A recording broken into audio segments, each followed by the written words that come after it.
Hello, welcome to another episode of Drinking with Comics, Drunk on Energon. Pow! Oh boy. I am Sean. I'm not drunk. I'm Sean. And I'm Mike. And Mike, what are we going to be drinking today? Oh, what It's are we not drinking? normal. Whatever it is, it's It's not normal because it says it right three. on the can. It does. Oh, it does. Ooh, that has some spooky looking eyes right there. Three Floyd's Zombie Ice. Ooh, oh my God, dude. The minute I open this can, the odor, that hasn't happened with a beer maybe ever. Where I could smell it that distinctly the second I opened the can. I don't know if that's a good thing or a Oh, bad thing.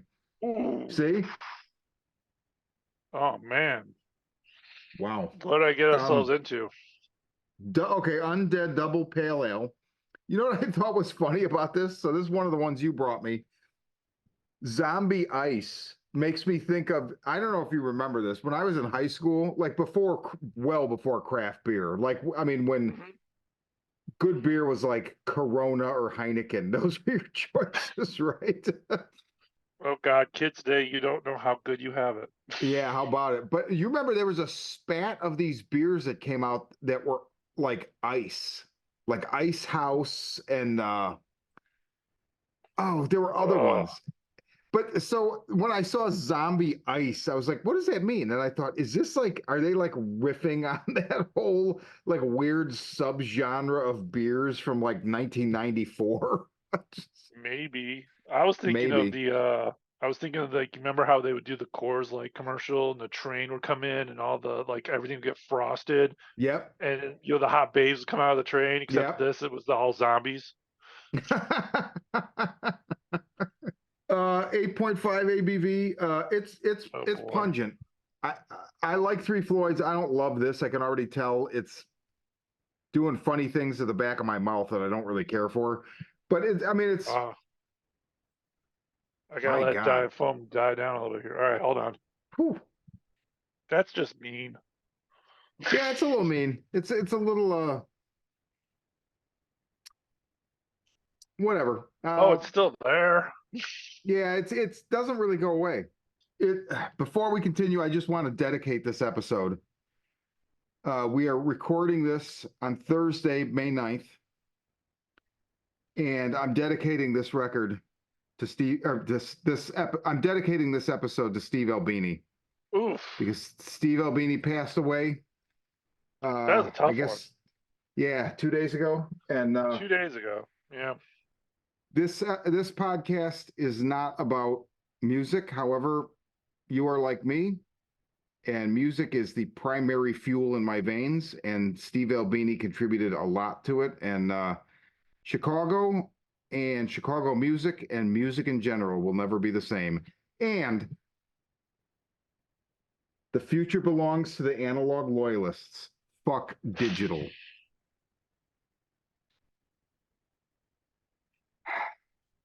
While you own that on compact disc.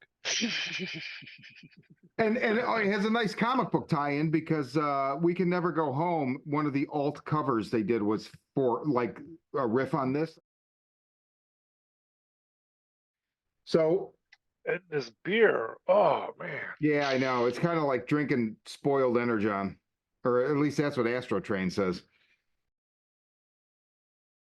This week, one of the two things we're going to talk about that came out for sale is Energon Universe #1, which was available this past Saturday on Free Comic Book Day. As was it titled Yeah. the same thing? Energon Universe. Energon Universe 2024 special. Okay, and so I haven't seen the Free Ooh, Comic Book Day version yet. You have seen both, but let's just go through this for the viewers. Does the Free Comic Book Day one have three stories? One is Transformers, one is Void Rivals, one is G.I. Joe. yes. Okay. So starting with the Transformers story, so Daniel Warren Johnson writer, Ryan Otley of Invincible fame doing the art. Yeah. Dude, what do you think? Action-packed issue of Megatron that I've been waiting for since issue 1. Ever since he put on that Megatron's arm.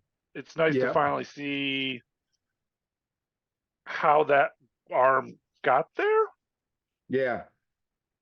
and how it got cut off, why it's there, how Starscream screwed him in typical Starscream fashion. Which is funny because pretty much the same fucking thing just happened to Starscream, right? Yeah, I also enjoy that there's this whole. I love this whole Cobra Law thing because there's this techno versus organic thing going Yeah. on here that this really touches on. And I really hope that that is something that comes down further on down the road. That like Cobra Law isn't just like, well, they're gone, we'll see them later. No, they're a big player in this whole. They're the perfect antithesis against Yeah. the Transformers compared to like GI Joe, where GI Joe actually does use tech. These guys are like, plowing around in their little kaijus. And they held their own against Megatron. So, Yeah, big time. yeah. We see in this issue, I don't remember where the origin for the energy. So Prime has the energy axe and Megatron has the energy mace. And we've seen those before, but I don't remember where that goes back to. It was in the original cartoon. It was the cartoon because I knew it was either the Yeah, original cartoon or the original it was Marvel like their comic. I couldn't remember. lightsabers, like, Yeah, oh, I okay. have a lightsaber axe and I got a lightsaber mace.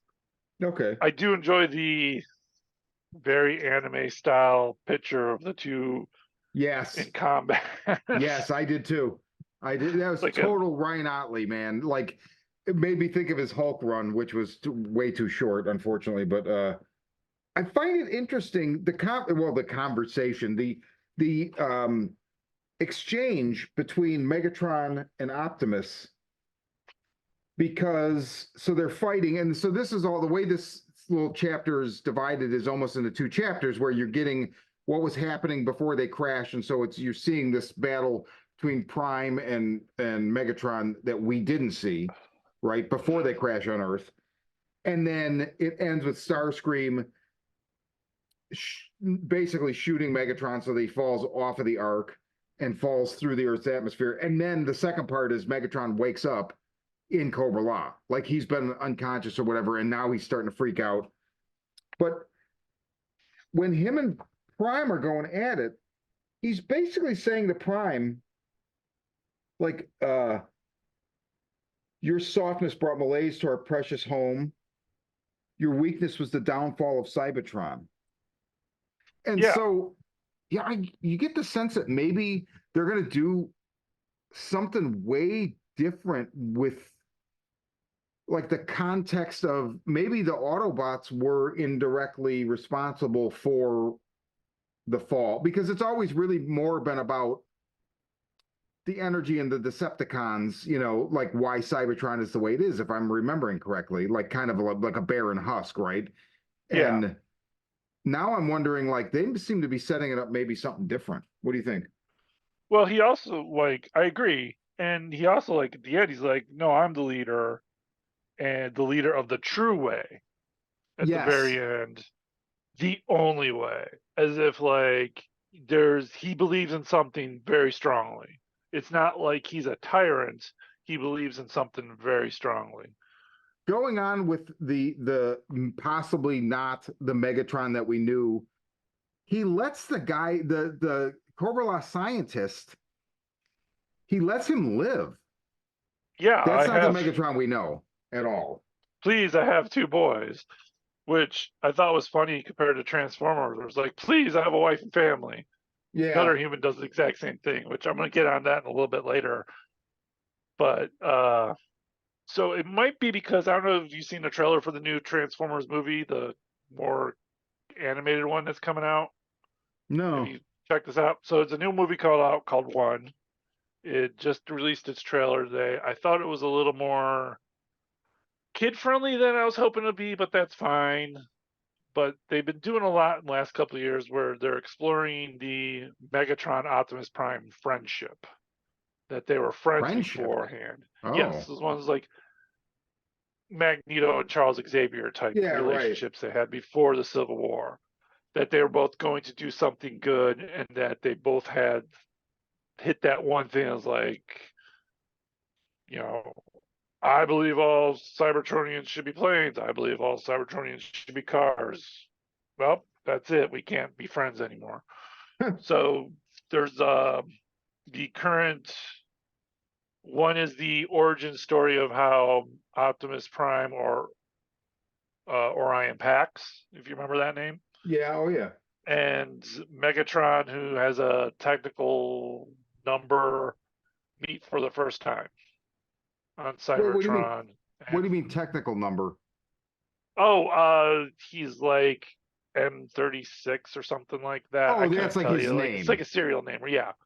And then along the way they meet Bumblebee, who is B38, and uh Alita 1, I believe. Okay. And they have fun adventures in Cybertron and wacky and stuff like that. It looks interesting. I think Chris Hemsworth is doing the voice of Optimus Prime, and for the life of me, I can't remember who's doing the voice of Megatron. Oh, Or it's Taylor Swift, I think. I read that actually. but it's their pre-adventures. The Quintessons come and attack. That's all I know. It's Okay. very animated, so maybe that's why he is kind of The more Way. friendly. Yeah, the way isn't necessarily. Maybe it is that. Maybe it's just Magneto's right. The way that this ends also I thought was interesting because so now we've seen previously Starscream was basically treated the exact same way and sabotaged by fellow Decepticons and thrown out, and injured and thrown away. And now the same thing has happened to Megatron. And Megatron, I am coming for you, Starscream. So they're both men without countries at this point. Yeah. So I think that like we really are setting up to have a lot of different tension points in this universe where, like you said, like I fully expect that where it's not just going to be Joe Cobra and maybe an alliance between Cobra and the Decepticons versus Joe and or whatever. Like Cobra La is going to be another point on the graph, right? And Yeah. now you even have, and we're going to get into this when we talk about the GI Joe in this, but there's multiple factions of the factions, and I think that like it's really Hmm. interesting. And yeah, is it going to be like Quintesson versus Cobra Law? Two of those like Yeah, yeah, and then you have the obscure. I dude, know. Who I thought? didn't even Who ever thought that would be something we wanted to read? I had not even thought of that, but I mean, maybe the Quintessons could even have some like, is it possible that there's some tie between Cobra La and the Quintessons? Like the whole Yeah. idea that because the Quintessons are part organic, right? So maybe the reason why Cobra La detests any kind of metallic stuff is because of like perhaps at some point in their history did some of the Cobra La like ally themselves with metal and technology and become the Quintessons? I mean, there's staggering amounts of possibilities here, and I just absolutely love that because I mean, why wouldn't you keep reading, right? I mean, Yeah. Jesus. And I Um, like that it leaves with Megatron blind. mm-hmm. So he's On out in top the of world everything blind else. looking for Starscream. So like, yeah, he is on an alien planet, blinded, one armed, and yeah, he's what does he even transform into? Like, Yeah. So then the Void Rivals is it's a little bit shorter, and the big thing here we get Suckoid and Slazardo, but also Hot Rod. And here's another one of these setups we have. They're doing this in every title, where mhm. Hot Rod is saying, "I'm tracking an ally of mine who's gone missing. He was obsessed with an old Cybertronian legend, thinking it would lead him to some way of saving our world." So, who is he tracking? What is the legend? Like, I love that they keep doing this, right? We'll get to this in Transformers 8 too, where they pick up with Alita 1 and they continue this mystery of like, who the fuck is she carrying around now? Yeah. So my thought is either Magnus, Ultra Magnus was Wait, my are you first talking about thought. Alita 1 or Hot Rod? Oh no, Hot Rod. We'll Okay. get to Leader One later. So Okay. my first thought was Ultra Magnus or Cup. But then I thought about it for a second. I realized it's probably Jetfire. because he's the one that ties into the whole thing, and he would be the Yes. cue for him to find them on Earth. If Yes. he's I'll tracking bet you're right. Jetfire, he would probably go find him on Earth. So that's my guess. Is it's going to be Jetfire. And also, But Jetfire would be missing because he was missing when they found him in that Void Rivals yeah, and he was issue, looking right? for something, if I recall. Yeah, he was. Yeah. But so that was a cool little Void Rivals thing. I really liked Yeah. that. Robert Kirkman like did the bare minimum and did 6 pages. Yeah, but it was 6 solid pages, man. It was good. Yeah. Yeah. And it's all the B story for the book too, which was smart because the bigger story that revolves around the main characters and the two main races in Void Rivals, you're not gonna, how do you do 6 pages, whatever. So he Yeah. really he knew, like, we're gonna sandwich that between Transformers and GI Joe. So keep it short, keep it simple, and it worked really well. And of course, it's also going to bring new readers in. Yeah, it also is just that. It's a Transformer story. It's not a Void Rival story. It's just the Void Rival guy shows up at the end, like, "Hey, Lord, it is as you expected, my Lord." That's the only Yeah, Void that's right. Rival guy in there. Where everything else is just these are all Transformer characters that showed up in Transformers. It's like the space Transformer book right here. Yeah. That Void Rivals is kind of hinting around me. So yeah, it works as more of a Transformer story that kind of like those, because there's a lot of people that are reading Transformers that aren't reading the other books. Yeah, So it exactly. works as that person going like, oh, maybe I should read Void Rivals because there's Transformers in it. Yeah. And So I would say if you're one of those people, you should, because I mean, I love Void Rivals, and I think that while it's not built around the Transformers, I think the overall story, there's going to be a lot of quintessence, especially stuff in there, and I think it's a solid book, man. yeah, it's covering the universe stuff, the space stuff. So it Yeah, is good. It's solid. It's not these not the best of the three, but it is no, the third, which is still good. yeah, exactly, exactly. Uh, then we get GI Joe, right? And this is another just fairly short, Yes. but I mean, what did you think of this? Uh, I remember opening up to the page when I was thumbing through the book, like there, and just going like, "Wait a minute, why is Baroness wearing a Star Spangled Banner?" I like it. It's intriguing. It's a different take on the character. I'd like to see. She's got to betray them. That's what she Right, does. There's right. no hinting around like this in this. She hasn't met Cobra yet. Um, I liked it. I was kind of shocked to see, not shocked, but pleasantly surprised to see that it was Flint and Lady J at the back were the ones in the little ninja outfits. Hey, look, it's Duke. Also being very American. I That was the first thing I thought of when I saw him. I was like, oh, Mike's gonna be like, here we go. Not crazy anymore. I'm gonna miss crazy bearded Duke. Yeah, a little bit. I was gonna say, let me ask you, the page opposite the Yo Joe, in the Yes, bottom left, there's a picture of Destro. Is that not a picture of the Weather Dominator? it is the mass device. That's it, Mass Device. Yes. Yes, okay. So I like this because you got the file cards of Baroness, Stalker, a guy who Cover looks like he's Girl. in the October Guard. Yeah, I can't Um, tell who he. Big Ben, maybe. That's a character I don't know much about, but I feel like might yeah. fit that look.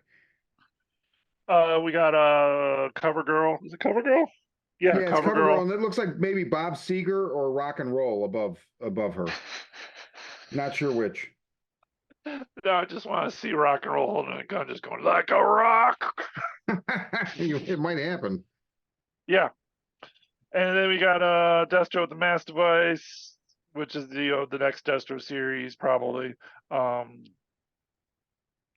so is it Zaymont and Zaymon Tomax. Tomax and the Dreadnought sport burning after Cobra Commander set it on fire, or I should say Nemesis Enforcer.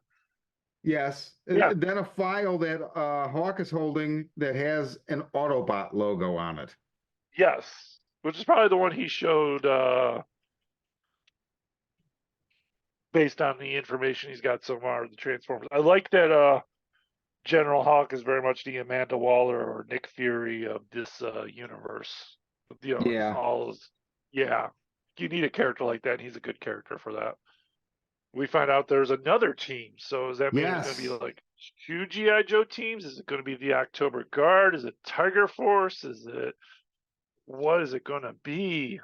I mean, I'm hoping they stay away. It's not going to be October Guard because that's the Russian counterpart, I'm assuming. Yeah, And I'm hoping they don't go at like I just don't like Tiger Force and all that shit. But I'm just wondering if they're going to.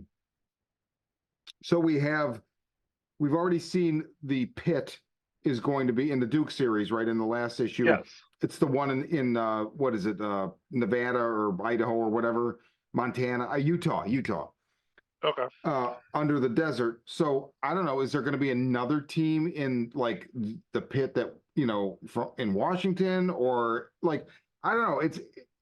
There are enough Joes, but it's another tension point, right? Like yeah. it's really interesting.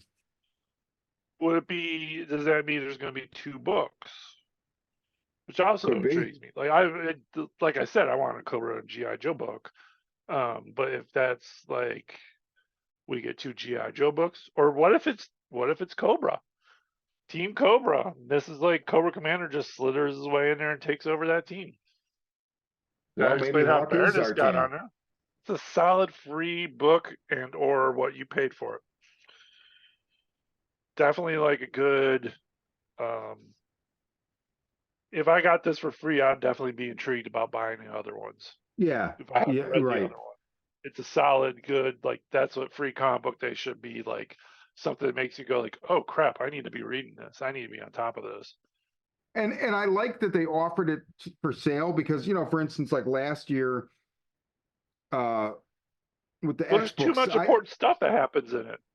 and so there was like an X book that came out for free comic book day last year, went back Mm-hmm. when I still cared, and I remember I kept seeing references through it in every issue, like so many times, and I'm like, boy, it would have been nice if like you could have made that available, after the fact, so I didn't have to pay like the eBay price or whatever, because of course it's not going to be cover price anymore. Well, free, right? But I mean, I don't know. Yeah, I really like. I think that Skybound and Image did the right thing here because like yes, this is and right away too. Like if as a retailer, I'm kind of annoyed with like the fact that like, oh hey, we just ordered a bunch of this book and we gave away a bunch of them for free, and now no one's gonna want to buy it.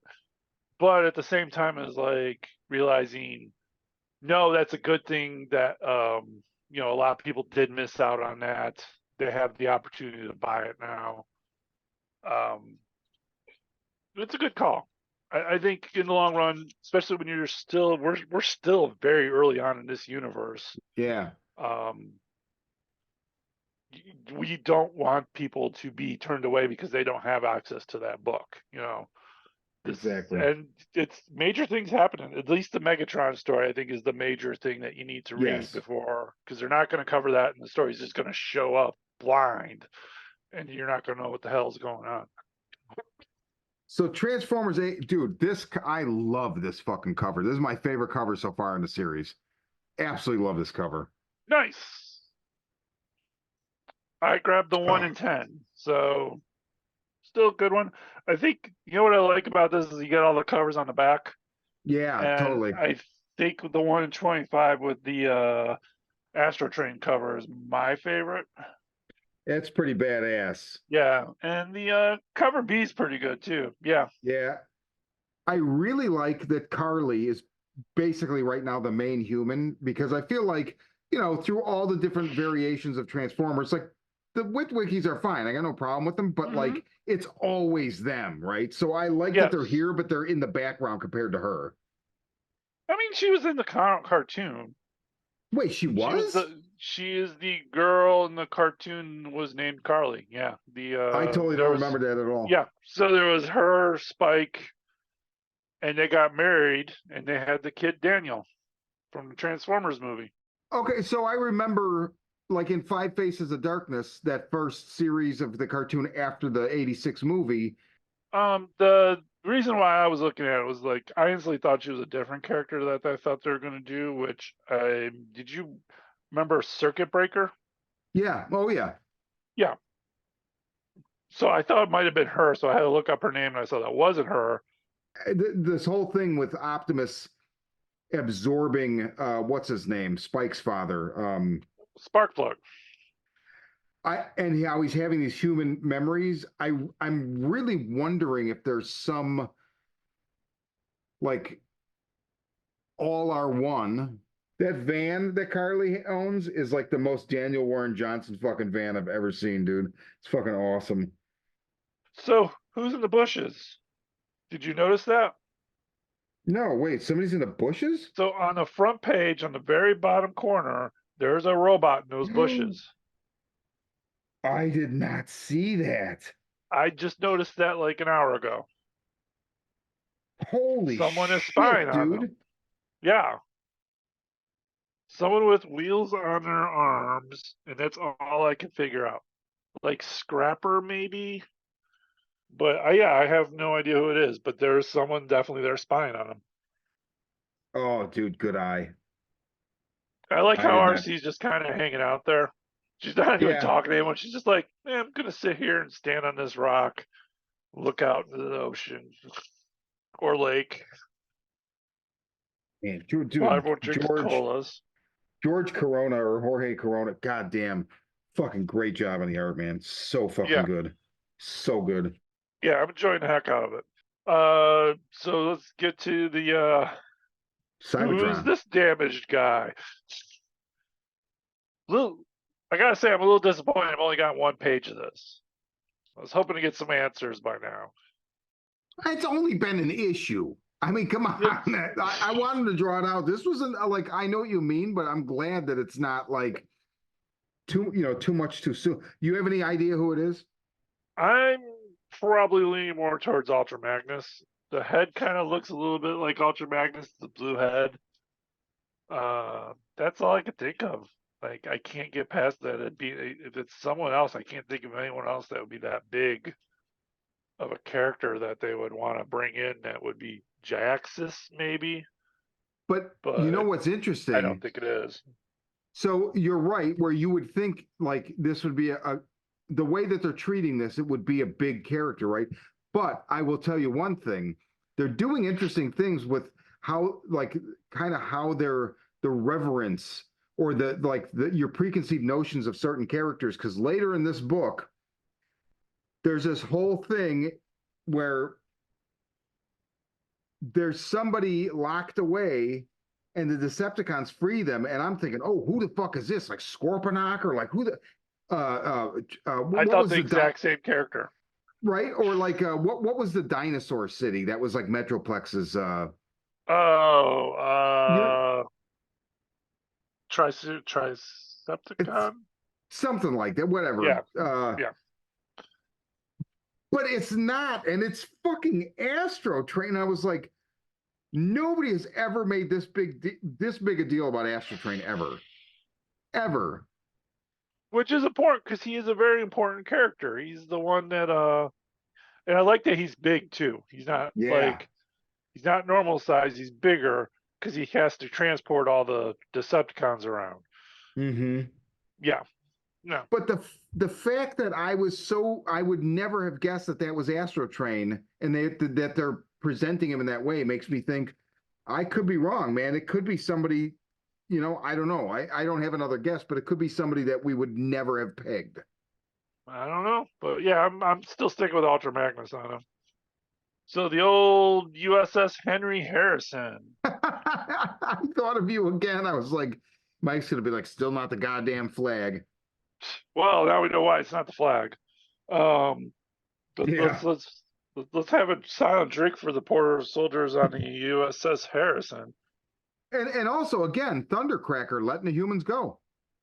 Yeah, Um, he's not he realizes I'm soft.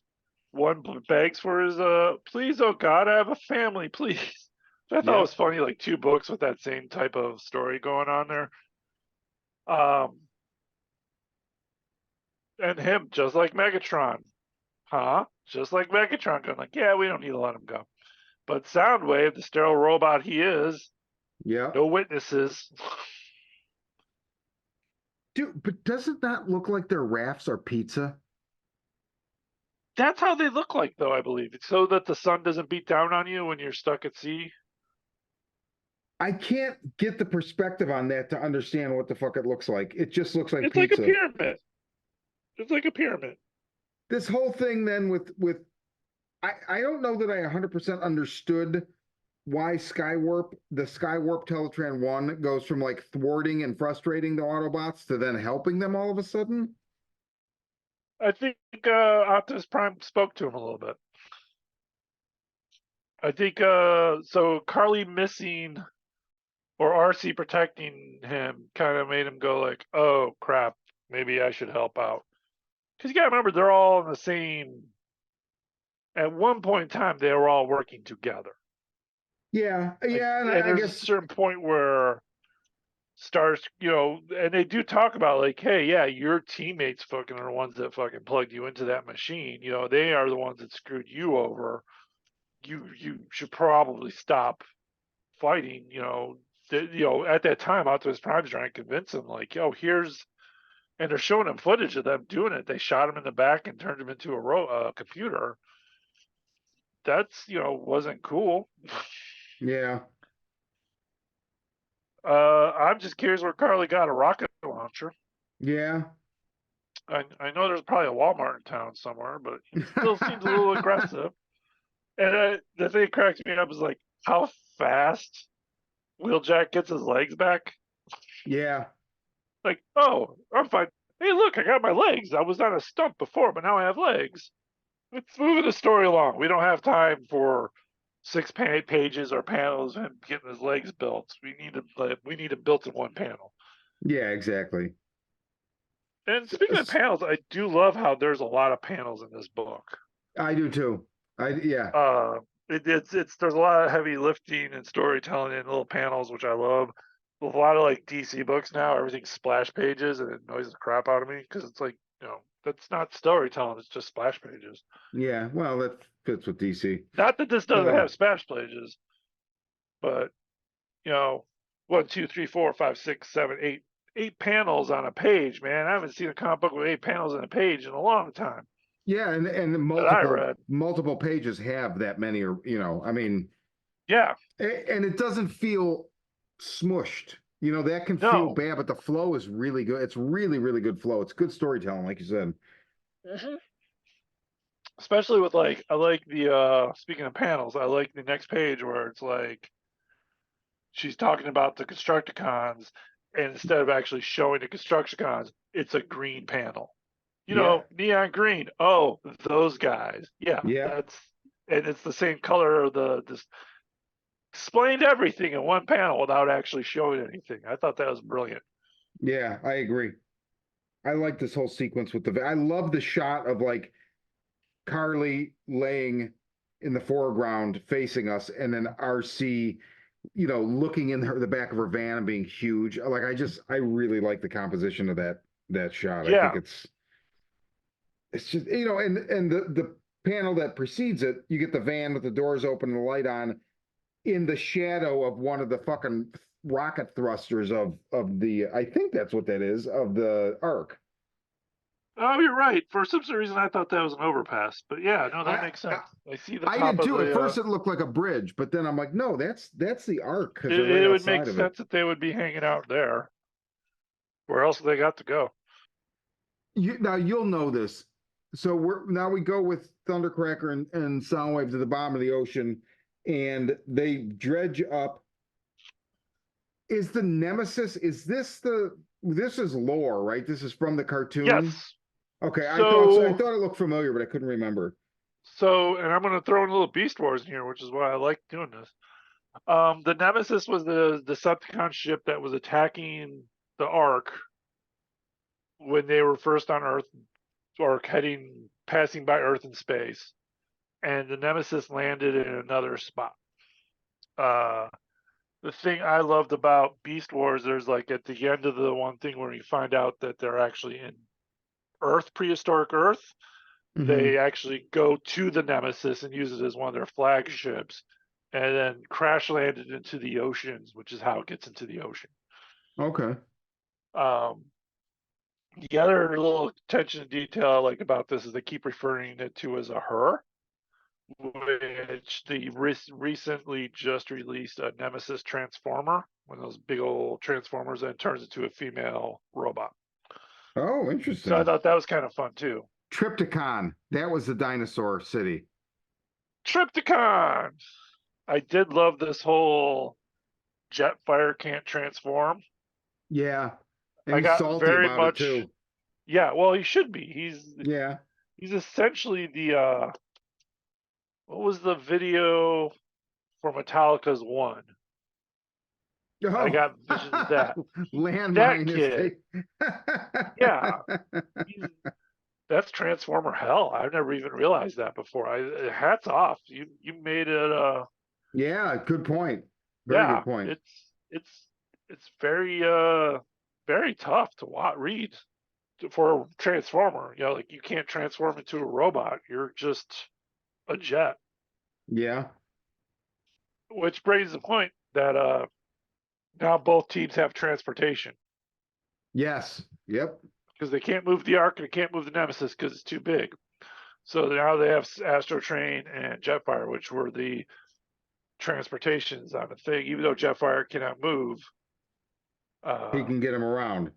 he can get them around. Yeah. So this next part here, where they're talking about the Iron Apprentice, Wondering if this is going to be like a headmaster, power master kind of thing. Target Master. I was Target thinking master. because it would make sense because she's carrying around all those guns.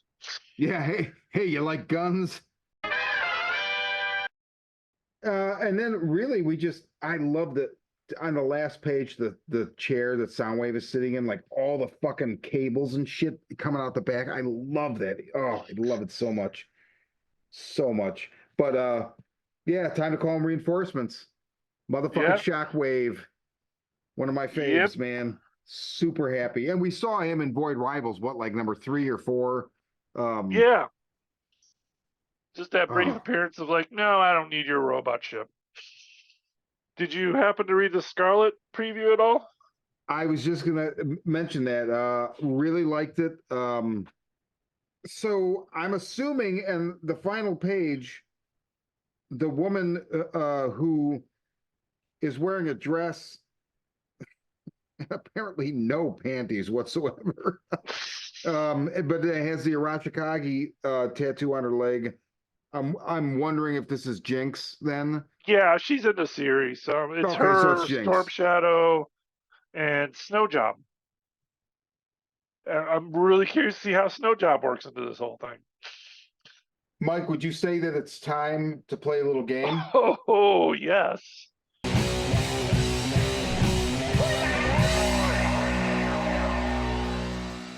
So, Mike, who do you think Zartan is this week? I think we have 2 Zartans this week. I think Zartan has been a very busy fellow, and this is why. Because Zartan will do anything to live. So every time you see a character go, no, wait, I have a family. I like the way you're thinking. That's Zartan. So first he was the general, and then he was like, oh no, they stop, I have a family, don't kill me. In the bottom of the sea, washes up in wherever, the Atlantic, goes undercover for Cobra Law, gets the job as a guy. Oh no, wait! I have 2 sons. Don't step on me. So that's my Zartan theory of the week. I see the through line there. I respect that. Yeah, I respect that. I think. Did you have any guesses? I do, and this is. I have a couple, but I'm gonna go with one that just occurred to me right now, and it's somebody we've only seen in one panel so far. I'm guessing this is like this is so far out there. This is like playing lottery, right? I think it's going to be one of the Crimson Twins. To this week, I'm Ooh, thinking, what if it's either Zaymot or Tomax? I'm going to guess Zaymot because Zartan. okay. And he replaced the actual twin because we haven't seen them yet, so we don't know how they're going to tell their story. But what if they're legitimate businessmen with or maybe not legitimate, but like power hungry corporate cunts? Uh, but Zartan has infiltrated and replaced one, and he will be the one that will lead his other brother into dealing with multinational terrorist organizations. Interesting. I feel like we're going to see him soon because I think he's going to pop up in Scarlet because Zartan has always had that history of killing. He's the one that always killed the Hardmaster or Yeah, Softmaster. the Hard Master.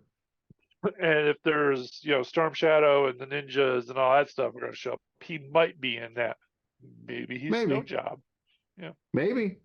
Yeah. So that's Drunk on Energon for this week. And we'll be back in 2 weeks this time. I know I said that last time. And we'll cover what comes out in in those 2 weeks. So, but until Yeah. then, for drinking with comics, I'm Sean. I'm Mike, and I'm going to finish this damn thing, I swear. Hold on. Oh, yeah, me too, but it's getting easier. No, it's harder when it's warmer.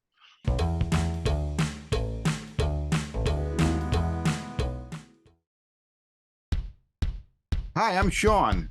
Join me and my friends every week for the Horror Vision, where we talk about horror movies.